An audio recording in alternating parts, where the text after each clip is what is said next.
This particular lab and discussion is so straightforward, I'm not even going to give you a diagram. We've pinged between routers 2 and 3 here on an Ethernet segment, 172.23.23.0/24. And now we're going to work on blocking some pings because we can do that with an ACL as well. We just need to be careful for more than the obvious reasons, as you'll see here in just a moment. So let's go ahead and just block. Let's say that we don't want anybody pinging router 3's Ethernet interface. So let's go over to router 3 and start working on that particular ACL. A little different than one we've done before. And we're going to do a deny. And don't type IP in too quickly this time, because what we're actually working with pings is ICMP, the Internet Control Message Protocol. So we're going to deny ICMP, and we're going to do the anything, any source, any destination. We don't care. We just don't want any pings coming into Ethernet 0 on router 3. Now we've got a whole lot of choices we haven't seen before. Not a situation where we need to know all of these, but there are so many different ICMP message types. The ones we are concerned with here today are echo and echo reply. The router's even nice enough to say, hey, echo is ping. I like that. But don't look for ping, say, where you should be looking for ICMP. You need to know the protocol there. But we've got all kinds of other variables with ICMP that we can match on. But we're going to stick with those two, echo and echo reply. I told you there were a lot of them. And starting to miss standard ACLs now, huh? And we'll just go with echo right there. And that's it. And then we'll do another line for echo reply. And you can just type that right on the end. There is a little dash there. Of course, we need an accept all line, or allow all any. Allow all any that is. And so far so good. Now we'll go ahead and apply it. We're old hands at this by now, and we're going to do that coming in. And that's it. So let's go over to router 2 now and see if router 2 can actually ping that address any longer. And it can't. We're getting the old u.u.u. Let's run a debug during that and see what we get, if we get any additional information on that.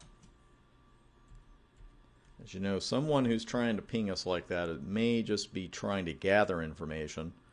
If they happen to be on there, we're seeing the same thing we saw with u.u.u before. We're seeing sending and received. The reason I mention as far as gathering information and why we block pings in the first place, because there are plenty of servers out there that if you try to ping them via their host name or their IP address, they're not going to return the pings, even though, obviously they're up and running. One reason for that is that pings can actually be part of a destructive network attack. There are all kinds of ping-based attacks. And what we do with a lot of outside interfaces, say on a serial interface facing the nets, like we just put an ACL on there. It says we don't accept pings. We're not replying to any of them. We don't want anything to do with it. We just want them blocked. Another reason that you might ping around a network, and notice I say around a network like inside, is gathering information. It's called a reconnaissance attack or a recon attack. In a recon attack, you're really not trying to destroy anything right then and there. What you're doing is gathering information for a future attack. And if a potential attacker has your IP address ranges on the inside of your network, the IP addresses on the outside interfaces of your network, it makes their job just a little bit easier, especially those interior addresses. You really want to be careful with those. So it sounds like we should block all pings for all time, and that's it, right? It's not quite that simple, and you also have to be careful with where you put these blocking echo and echo replies. Because right now, if we ping router 2 from router 3, what are we going to get? And we didn't write a tricky ACL or anything like that. We're denying echoes and echo replies from coming into router 3. Let's do a UAll there for no debug. And let's go ahead and ping 172.23.23.2. And we're not getting anything, but we also aren't getting u.u.u. We're just getting the 5 timeouts. So if we wanted to see what was going on there, we could run a debug IP packet, send it on, and here we're getting something a little bit different, actually totally different, well, totally different actually from something we got before, from the ping results we've seen before. Now you're seeing access denied in here, and we have not seen that before on any ping replies. We've seen lots of other things, but we haven't seen those. And notice that they're going out with no trouble at all, because we have this access list filtering inbound traffic, right? So it's really easy to look at a ping and say, oh, you can send a ping from out this interface. There won't be any problem. Well, yeah, you can send the ping, but can the ping reply come back? And as you're seeing, it can't with the ACL that we wrote, because when the echo replies come back, they're coming inbound and they're getting picked off by that ACL. Debug IP packet even shows us that. They're access denied. And you can see it is the packets that are coming back that are being denied. Notice the source of 23.2. So the source, router 2, destination, router 3. There's the default length, access denied. So we were able to send packets, but we couldn't get anything back. And this is why you can't just go bananas or your favorite fruit about blocking pings on the inside of your network. It's tempting, but here's the problem. When you place a lot of those on the inside, you're hindering troubleshooting, and if you don't happen to be around and you're the only person who knows those lists are on there, then someone else can waste a lot of time troubleshooting. Because if I came in here right now, what's the first thing we do when we start troubleshooting? We might run a show command or two, but basically you're going to send pings. And all of a sudden I'd be sitting here saying, boy, 3 can't get to 2, 2 can't get to 3, what's going on? Looking for an access list might not be the first thing I think of. So maybe next time it should be maybe not the first thing you think of, but certainly the second or third, because it's like that's where the debugs come in. Because I know I'm giving you a little bit of a dad lecture here with the router. That's perfectly fine. This point is really important, because that's why I'm showing you the debugs now, and why you want to see debugs like debug IP packet now. Because otherwise, you know what you're doing. You send that ping, it doesn't come back, and you're doing this. You're just doing show config, and you're kind of hoping to get lucky, and you're kind of hoping to spot it. Well, in a lab, the config isn't going to be that long. Maybe you can, but on production routers, it can be 10, 20 screens long. You don't want to be doing that. I mean, that's hard enough on the CCIE written exam, believe me. I'm not speaking out of turn. I mean, they give you some really big configs in there. And if you were just trying to eyeball them and see the one problem out of a 300-line config, you don't want to be that person. You do not want to be that person. You want to be the one who looks at it and says, well, it's a little puzzling. What's going on with debug IP packet? Well, of course, you don't run that in a production network at a peak time. But when you run that, and it's helpful in labs, especially as you get more complex with your labs, all of a sudden you're running, it's like, what's going on? When you see access denied in a debug IP packet output, bang. You're just like, oh man, we got an access list somewhere. That's why I'm so big on you working with some debugs this early in your studies, because you really see what's going on. You're not just putting in commands and saying, boy, I hope this works. Most of the time they do, but on occasion they don't, and that's where the debugs really come in handy.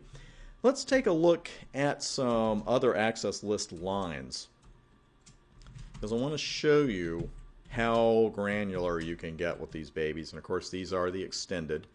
And let's do a permit, and for the most part we've done IP and we just did some ICMP. But if you're concerned about port numbers, if you're going to use those, that's where you got to come in with choosing TCP and UDP, because that's where those port numbers are going to appear. And if I choose TCP here, I could say any host, and then you're getting into any destination, or am I matching source ports on a given port number? That's equals for EQ. GT greater than, am I matching only packets with a greater port number? There's even a less than, match only packets with a lower port number. There's even a not equal value, match only packets not on a given port number. So if you were trying to block every port except Telnet, you could put NEQ23. Granted, you're probably not going to do that very often in the real world, but it's a good skill to have for the exam. And you could even put a range, but instead if we put a destination, we'll look at all these things we can match on. We can even match on bits. You know, the ACK bit, the fin bit for TCP, there's the push bit, reset bit, synchronization bit, urgent bit. It's almost crazy. But let's say that you want to match packets on a given port number for your destination, since we're on that side of it, because what we looked at before was the source. So now we've got our source IP address is any, source destination address is any, and now we want to match on a certain port number. Well, there's your EQ, and here is a not complete list of port numbers, but it's good to know that it's there. And you can put either what you see in the left-hand column, or you can put the port number. It doesn't matter. Now, this is a good little tool when you have a live Cisco device. If you're thinking, I don't want to look up whatever the Echo port is. What is it? Well, here Echo is 7. If you needed for some reason to permit a block on that, you could. Now, this is not a substitute for knowing a lot of well-known port numbers, or a good number of them that we've gone over earlier, because you're not going to be allowed to carry a Cisco router in the exam room with you. That's not going to work. I'm pretty sure that's not even going to get you past the door. So again, there are some port numbers here that you're rarely going to match on, but there are some here that are fairly common. Of course, HTTP being 80. There's Telnet at 23, a good one to know. And of course, FTP data connections used infrequently, 20, FTP 20 and 21. There's DNS at 53. And again, some ports, BGP, you'll learn that in your CCNP studies, goodness knows, because we create adjacencies on TCP port 179. But I'm getting a little ahead of myself there. So again, the port numbers that we've looked at throughout the course, that we looked at earlier when I gave you a little bit of list of ones that were good to know, I believe that was in section 1. Make sure to know those, because you'll see ACL questions. I'm hardly speaking out of turn when I say that. And knowing your port numbers and these common port numbers and common protocols is an excellent idea. But again, the options are almost endless when you start getting into TCP and UDP and matching them with ACLs. So I tell you what, on the next video, we're going to take a quick look at dynamic access lists. That's really beyond the scope of the CCENT, but you've seen it in the iOS so many times. I just want to show you what it does. It is a handy tool.